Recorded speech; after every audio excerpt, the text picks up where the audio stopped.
The lights were so bright on that stage I couldn't see the faces, just the silhouettes, rows of hard shoulders and unimpressed heads. The panel sat above me half-shadowed, a huddle of polished skepticism. My hands trembled as I adjusted my lens, the lens I'd brought as a prop, though it was just as much armor. My feet felt welded to the cheap black carpet. I had practiced the pitch 20 times. In mirrors, into mugs of cooling coffee, whispered at sunrise over rooftops and the gentle stir of Paris below.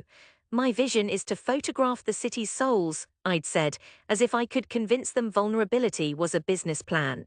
But my tongue dried up when the first questions shot at me clean cold, with a hint of underlying cruelty I hadn't anticipated. "Another dreamer," someone muttered, not quite off mic. I heard heated whispering in the shadows, laughter's scornful edge. My photos framed on the giant screens above looked exposed, brittle, like ghosts under scrutiny. I tried to explain the stories behind my subjects: old men on rain-wetted benches, tired shop girls pausing beside amberlit windows, but my words felt small, childish, absurd. When the panel leader stood to dismiss me, her stiletto heels sharp as hammers, it felt final. "You want investors for a photo diary, not a business," she said. "Paris is overrun with artists. Go chase something more realistic." The room's silence afterwards was cold and jagged, as if the whole city had turned away. I fumbled with my prints, my eyes burning, aware of how empty a dream sounds to people who traffic in numbers and not in light. I bowed my head, left the stage, and the doors closed behind me with the hush of all my hope slipping out. Word travels fast, especially through the thin walls of my mother's apartment in the 11th.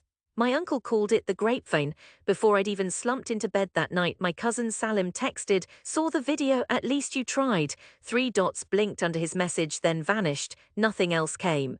The next morning, I found my mother at the table with her crossword and black tea. My father had left a note propped on the toaster: "We all need to eat. Come with me to work tomorrow. Let's talk about real trades." My parents wore skepticism like a raincoat, constant but not cruel, just resigned. Between cutting cheese and pouring coffee, my mother finally said, "It's all right. Not everyone can be an artist forever." The weight of it wasn't what they said, but the way people treated the word artist, like it was childish or something you put away in the attic before real life begins. I didn't leave my room for most of that week. Paris in November is a city with its colors pulled back, all gray light and dew collecting on window ledges. But through the smudged glass of my bedroom, the street below pulsed with small stories: old couples drifting together, girls clutching cartons of wine under their coats, a man crouched beside the bakery steps with hands cradled together for warmth. I started taking pictures again, hiding behind odd corners and alleys, capturing moments no stage or investor pitch could contain. I found a kind of serenity in anonymity, in hearing laughter ripple from a crowded terrace while I watched from across the street.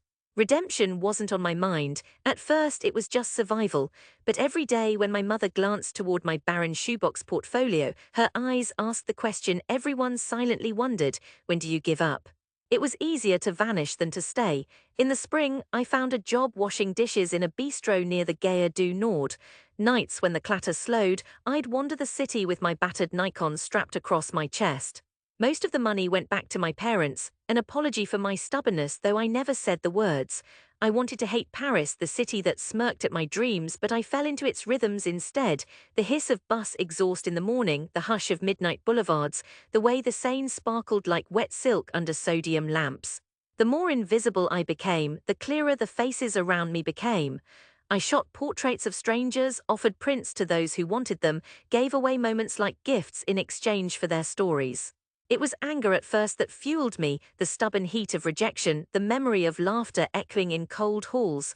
But eventually anger wore itself thin. It turned into something calmer.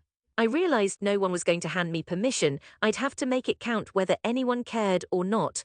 The months rolled over. Some nights the feeling of failure strangled my chest, leaving me pressed flat against my mattress. But then I'd hear music drifting up from a neighbor's window, the sweet crescendo of a violin, and it felt possible to keep going. It took 2 years before anyone outside my narrow orbit noticed my work. A gallery on the left bank, run by a Cuban woman with wild hair and wild ideas, took a risk on my photos. Her name was Marisol. She said, after a long pause studying my prints, "You see things most people miss. You make loneliness beautiful." The opening was modest, a plate of olives, glasses clinking, Marisol greeting guests who spilled in from the drizzle with damp scarves and red cheeks. My parents didn't come. They said art openings weren't for our sort. My uncle sent a text, "Good luck, maybe next time you'll get on a bigger stage," but no one in my family arrived. Still, for the first time in so long, I felt utterly right. People lingered before my photos, asking about the subjects, pressing their noses almost to the glass as if searching for secrets. A week after the show, a well-dressed woman messaged me on Instagram. She worked for a travel magazine in New York, she said. She offered me an assignment documenting hidden Paris for a special issue. I took it, my heart jackhammering in my chest as I accepted. The feature ran a month later. The magazine sent a check far larger than anything I'd ever held. They called me a new voice of Paris street photography. Editors for other magazines followed. Soon, I was fielding requests from as far as Tokyo, Berlin, Buenos Aires. Abroad, the word artist meant something entirely different. People met it with curiosity, even respect. And as I traveled, I learned to stand a little straighter. My parents watched from a distance. They taped clippings to the fridge sometimes, but we didn't speak about it. 3 years after the catastrophic pitch, the call came from Paris Photo, the most prestigious show in the city, an arena for legends and those who dared to become one. They wanted a solo exhibition, journeys in the margins, the streets through your eyes. Standing in the Grand Palais the night before the show, I walked the space, surrounded by the black and white echoes of all those silent, stubborn years. My images, Amina closing her fruit shop at midnight, Francois the violinist cradling his battered instrument at Pont des Arts, old Mercedes the poet asleep beneath the willow tree, covered walls 3 meters high. Below each a small plaque, my name printed clean and certain. It didn't feel like a triumph, not exactly, more like serenity after a hurricane, the sense that I'd come through something bone-deep and lasting and had emerged changed. The gala invitation arrived on heavy cream paper embossed in gold for the artist's family and esteemed guests. I mailed it to my parents, watching for days for a reply. None came.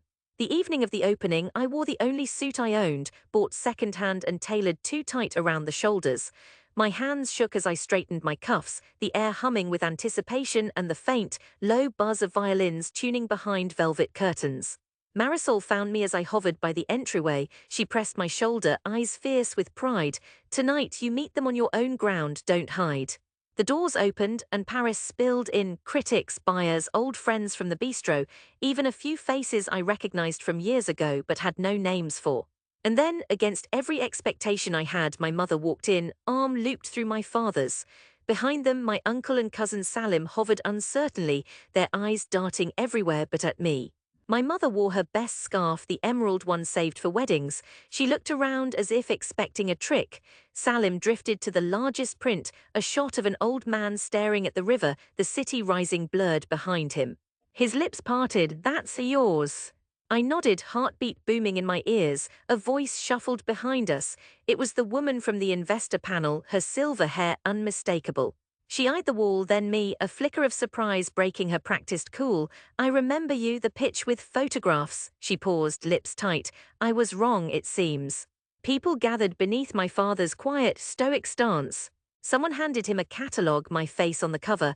My mother trailed fingers reverently over one print, eyes shining not with tears but with pride she'd been afraid to show. "I see now," she whispered. "You didn't give up." I thought of the years hunched in borrowed rooms, nights wandering neighborhoods no gallery would ever show, the sting of laughter echoing through empty kitchens. It had all led to this moment, this collision of anger finally bled out, replaced by a soft, deep tranquility. As the lights dimmed, a curator with a crisp French accent paused beside my family. "Are you the artist's parents?" he asked. They nodded, uncertain. "He's among the finest we've shown in a decade. The city owes him." For the first time, my father's face cracked open, a smile sudden and clear, replacing years of guarded silence. He reached out, clasped my shoulder, and for a moment we stood together, father and son, both understanding something beyond words. Guests filtered through, stopping to congratulate me. Salim thumped my back and whispered, "Next time you'll let me borrow that camera, right?" My uncle, forever the cynic, shook his head but stayed by the prince longer than anyone else. The woman from the investor pitch left quietly before midnight, her gaze lingering on my largest portrait. There was no apology on her lips, just respect, a nod that said, "You made us see." Later, when the crowd thinned and only my parents remained, I guided them to the quietest corner. My mother squeezed my hand, her ring pressing into my skin. "I'm sorry we doubted you," she said, "but we were afraid you'd be hurt." I smiled, serene now in a way anger could never touch. Sometimes getting hurt is how you learn what matters. We stood surrounded by faces I'd captured, each one a stamp of proof. Success wasn't in the gallery or in the silent acceptance of a family finally proud. It was already in every footstep I'd taken across cold cobbles, every moment I'd chosen not to give up, but seeing them finally understand was the dream I'd wanted all along. That night I walked my parents back to the metro, our breaths white in the cold. My father clapped my back before descending into the tunnels, and my mother touched my cheek, her eyes glimmering. "You brought us here," she whispered. "Let's see what you show us next." Paris at midnight was alive, a city of shadows and soft lights, the river glinting like hope beneath the bridges. I lifted my camera, let the city fill my frame, and for the first time felt entirely at home.